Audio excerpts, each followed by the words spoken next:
found the terms unacceptable. Some believed it took too much from the poor. Others said it didn't do enough for economic growth. I don't like this budget package. It stinks. There's something bad in it for everybody. It seems as if the people who wrote this budget agreement are severely out of touch.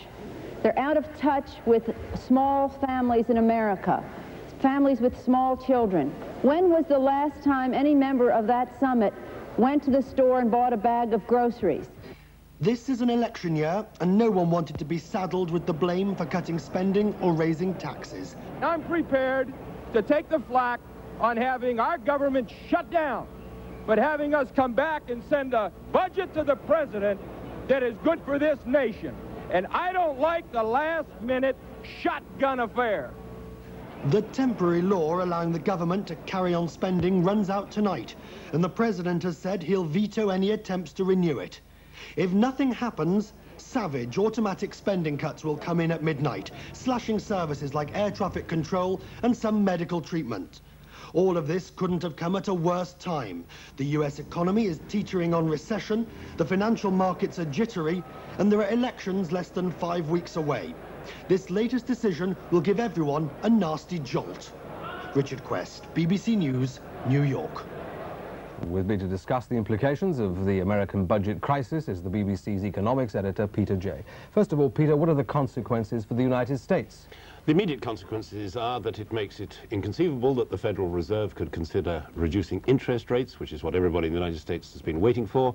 That makes it more likely that the United States will plunge into a recession, or that the recession will be deeper, with all the consequences that that had. Most immediately, overnight, if there is no budget, it looks as though there will be no budget, next, not Monday morning, because that's a holiday in America, but next Tuesday morning, the American government shuts down. Except for essential people, the civil servants go home and don't get paid.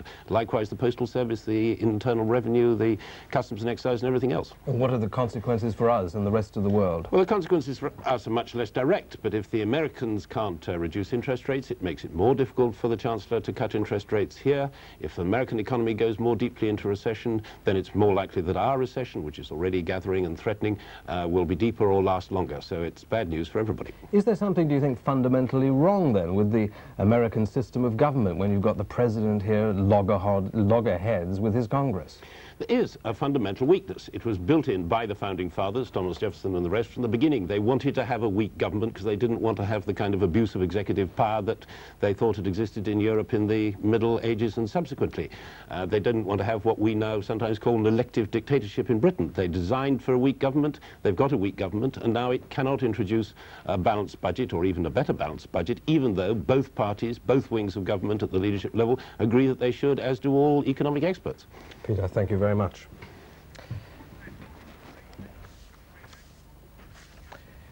The 3 British men who escaped from Iraq by sea arrived back at Heathrow this morning to be reunited with their families. They said other friends still trapped in Iraq were working on escape plans, but giving details would jeopardize their chances. The men confirmed that British men were being held by the Iraqis at military installations. Back from their daring escape from Iraq and a second encounter with the media in 24 hours. There were tearful private reunions that continued for the benefit of the cameras. The escapees told of many bad moments during their dash for freedom. I can't count them because it was 25 hours of them. 25 hours of them. We were never sure. It emerged that when the 3 with their 2 French associates gave themselves up, they didn't know if it was into friendly or Iraqi hands. They approached and hailed a barge. What's going through my mind, if it was Iraqi, is just ask them for some ice and then move on. Ask them for some beer and I mean, that's the sort of stupid thing you can do and get away with it with them, you know. I think after 25 hours we were ready sort of to say, okay, hands up. Yeah, because friendly or not, we're coming in. And what was the moment when you but their luck was holding. And we just hailed, and then somebody shouted back, and we shouted, where are we? And they said, Saudi Arabia, and we were delighted then. Yeah. They disclosed that they'd seen ample evidence of European hostages being used as a human shield. Well, we can't really say too much at the moment because of jeopardising the people there who are trying to make contact with some of them. There is definitely there, yeah. You saw Europeans brought into yeah. Yeah. Yes, we've seen a lot of movement and certainly a lot of people locked up. The group have been debriefed by government officials. Now it's back to family, friends and home. The daily Foreign Office briefing for journalists finished a short time ago, and joining us from there is our correspondent, George Alagaya. George, what do they have to say? Well, Foreign Office officials have confirmed that British companies have received a request from the Iraqi authorities for a list of men over 55. They point out it is companies that have received this request and not the British Embassy, so they find it difficult to say whether it's a positive move or not. It has to be stressed that British companies weren't given any reason for the request.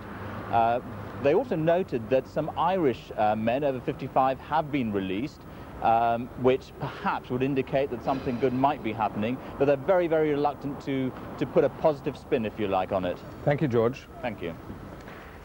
The Foreign Secretary, Douglas Hurd, has added Britain's voice to the calls for a comprehensive Middle East peace settlement once Iraq is forced out of Kuwait.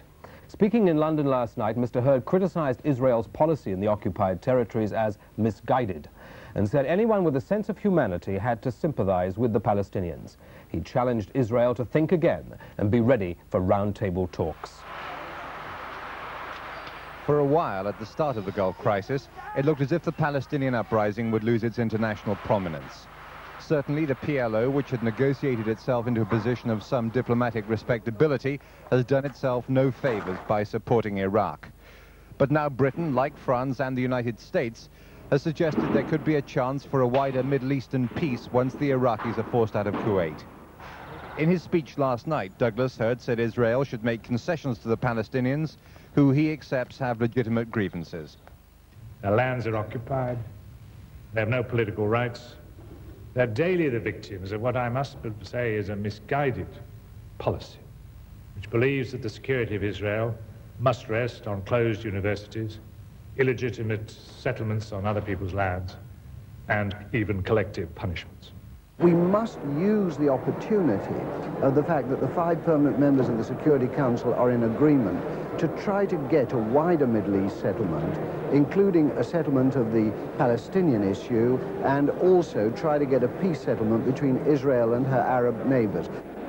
Iraq has been trying to link its invasion of Kuwait to an overall Middle Eastern settlement.